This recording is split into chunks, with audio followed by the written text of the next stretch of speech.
we have to be careful not to underestimate Joe Biden's abilities. There are concerns that he's going to be jacked up on something, probably. When you look at the debauchery coming out of 1600 Pennsylvania Avenue, it's almost as if God needs to send an apology letter to the mayors of Sodom and Gomorrah. The FBI sending agents to knock down the doors of pro-life families in the dark of night, pre-dawn guns-drawn raids, going after law-abiding gun owners simply for embracing the Second Amendment. It is a major deal. People are just really concerned, I would say anxious about what's going to happen. And so I wanted to put together a book, first of all, that would encourage people, would inspire them, and would give them hope. We have to engage the culture. Silence in the face of evil is evil itself.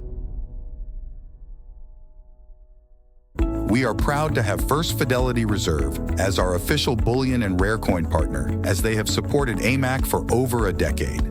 Call First Fidelity Reserve, 800-336-1630. That's 800-336-1630, and get your free 38-page precious metals guide today. Hello, everyone, and welcome back. You're watching AMAC's podcast, Better for America, and I'm thrilled to be joined right now with Todd Starnes. He is an author, and he is the host of the Todd Starnes Show. This is a nationally syndicated show. It's broadcasted on over 500 radio stations, live from 12 p.m. to 3 p.m. Eastern Time. So be sure to check out the Todd Starnes Show. Todd, welcome to Better for America, and thank you for joining me. Well, thank you so much, and just a big fan of what AMAC is doing, and we're great to have a long-standing partnership with AMAC and our national radio program. That is just terrific. Todd, I want to talk a little bit about your newest book. You have authored so many books. One of the most popular books was The Deplorables Guide to Making America Great Again. That was a great book. But your most recent book, Twilight's Last Gleaming, came out in March. Tell us a little bit about this recent book. Yeah, so we've been getting a lot of calls on the national radio show. People are just really concerned, I would say anxious about what's going to happen in November. And a lot of people are, I don't want to say doom and gloom, but there's a little doom and gloom out there. And so I wanted to put together a book, first of all, that would encourage people, would inspire them, and would give them hope. And I do believe that no matter what happens in November, we're still going to be here. The sun is going to rise, and we're going to keep fighting the good fight. I mean, look, AMAC knows this. We've been through a lot of ups and downs in this country, and AMAC has been there not only fighting the good fight, but growing the ranks, growing the troops. So I'm encouraged either way. Ronald Reagan wrote a book, or gave a speech many years ago, and he noted something about our national anthem. He said, you know what's interesting about our national anthem? It doesn't start with the Declaration. Our national anthem is actually a series of questions. Is the flag still there? Can you still see it flying? And so I wrote a book based on that. That's how I came up with the title, Twilight's Last Gleaming. Can America be saved? America can be saved. I truly believe that. The question is, do Americans want to save America? And we will find out in November. That's exactly right. And when you mention the doom and gloom that people across America are feeling, in a sense, you can't blame them. When we see a president who invites men dressed in burlesque, half naked, to the White House lawn, it kind of makes you want to cover your eyes. And there's a sense of embarrassment there. We know that the White House has recently promoted Tyler Sherry. This is the former Interior Communications Director who gained attention for controversial remarks. They're promoting him to a senior communications position under Joe Biden's administration. How does this make America look on the world stage, in your view?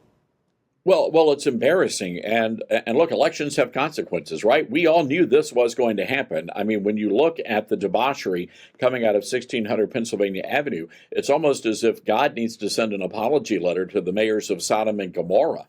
I mean, it's just unbelievable when you see the level of evil, of perversion coming out of that White House.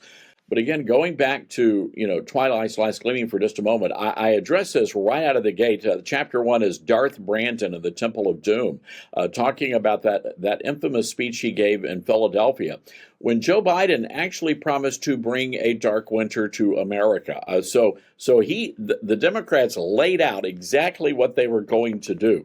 I interviewed President Trump for the book. He invited me to Mar-a-Lago, and we spent several hours together. And it was just truly fascinating to hear him and to really get an idea of who this man really is. And I think that when you look at Donald Trump, he's an anomaly. He is he is a blue collar billionaire. I didn't know there was such a thing, but this is a man who truly connects with the American people in a way that Joe Biden never has and never can. Yeah, I mean, certainly it seems that the Democrats have laid out their strategy. Most recently, Todd, they are running with, don't vote for the felon. It almost seems now that more and more is being uncovered, this has been their plan all along, to imprison their political opponent. The Democrat persecution of Trump is something like we've never seen before. And AMAC members are rightly concerned. Could we lose an impartial DOJ and judiciary after all that we're going through? Well, I think we've already lost it. And I think we've already lost it. When you look at, and again, this is why AMAC is so vitally important. You guys are literally on the front lines fighting this fight in Washington, D.C. A lot of people think, oh, it's all about the great discounts, that Bob Evans were. No, the discounts are great. The coupons are great, wonderful. But the reality is the most important thing that AMAC does is the lobbying efforts, mobilizing the forces, and standing up and fighting and protecting our freedoms. There's no doubt about it. There is such a thing as the deep state. There is such a thing as the swamp. And it is very clear that our government has been weaponized against us. And this really did not happen during the Biden administration. You have to go all the way back to the Obama administration when Obama, under the realm of Lois Lerner at the Internal Revenue Service, went after pro-life groups, Tea Party groups, and even Billy Graham, America's evangelist, for the first time in the history of their great ministry, faced an IRS audit because they defended traditional marriage. So, yeah, it's a fight, and I'm so glad that AMAC is in it. Yes, and it's not just Trump who they're going after. If we don't do something, and this is why we're encouraging people to get involved with AMAC, because the more members we have, the more powerful our collective voice is. And we are doing a lot on the local level, on the state level, and of course on the federal level. But it's not just Trump that they're going after. I mean, we saw how they went after John Eastman, Trump's attorney. This is a man whose license is threatened, who can't practice law, who is being just, really very unfairly persecuted for standing with, and finding any legal recourse that Trump may have had in 2020. And we see what's happening and how all of these, they're just going after him. We saw what happened in New York with E. Jean Carroll, essentially laws being passed in order for her to be able to file a lawsuit some 30 years after the supposed or alleged attack occurred. This is something that should concern all Americans. And what I'm seeing, is more and more people are waking up, especially, I think, a lot of minority groups, including blacks who are migrating towards Trump. Do you think that will continue between now and November? And is this backfiring on the Democrats, this plan that they have to imprison their political opponent? Well, yeah, it's lawfare and the weaponization of the judicial system, and you look at what's happening to Steve Bannon and Peter Navarro, right. Both men held in contempt of Congress. The DOJ decided, we're going to throw down the hammer here. Those guys, one of them already in jail, the other heading to jail, and then you have a situation where Merrick Garland, who has been held in contempt of Congress, the DOJ says, whoa, we're not going to go down that path, so we're not going to prosecute him. So again, I think everybody understands, everybody sees the hypocrisy and the double standard. To your point, though, I mean, it's not just from a political standpoint. The FBI sending agents to knock down the doors of pro-life families in the dark of night, pre-dawn guns-drawn raids, going after law-abiding gun owners simply for embracing the Second Amendment. parents complaining about the curriculum at their schools, at their local schools. Look at the Catholics being infiltrated, their parishes in Richmond, Virginia, and other places around the country. So, yeah, it is a major, major deal. Again, elections have consequences.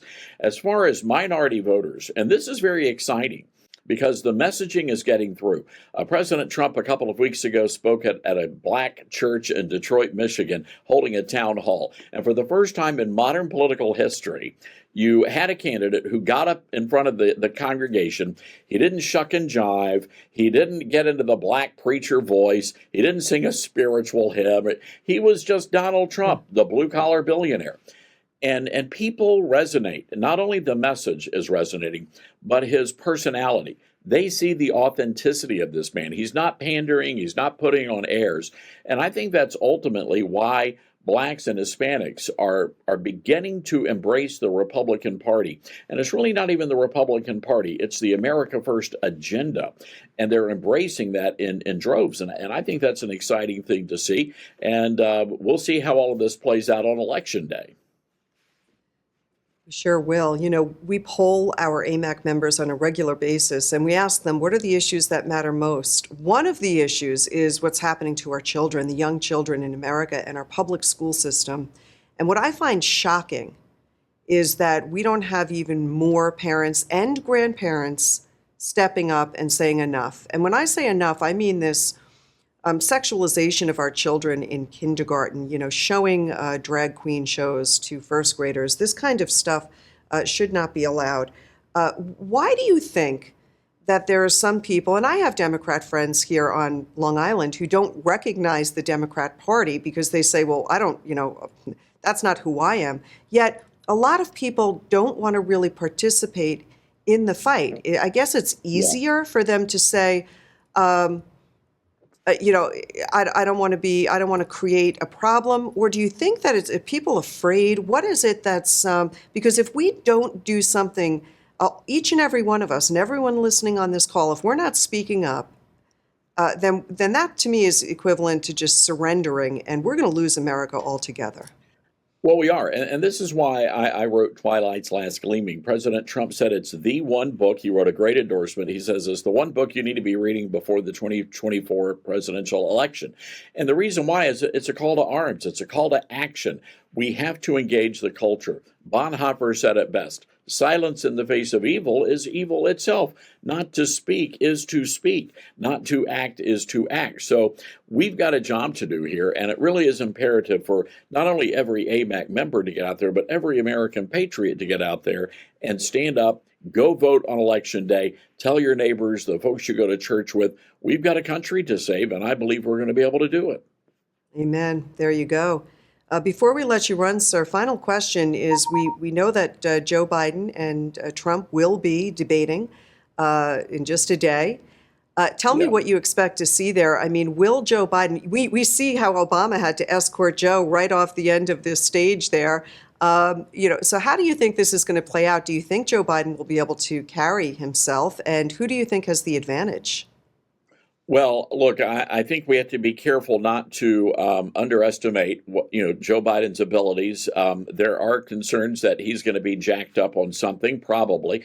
Dr. Ronnie Jackson, congressman now, a former White House physician, was on my radio show, and he's calling for a drug test before and after, something the Trump team said, yeah, sure, our guys, we're willing to do it. Give us the cup. Joe Biden's team, they're laughing it off.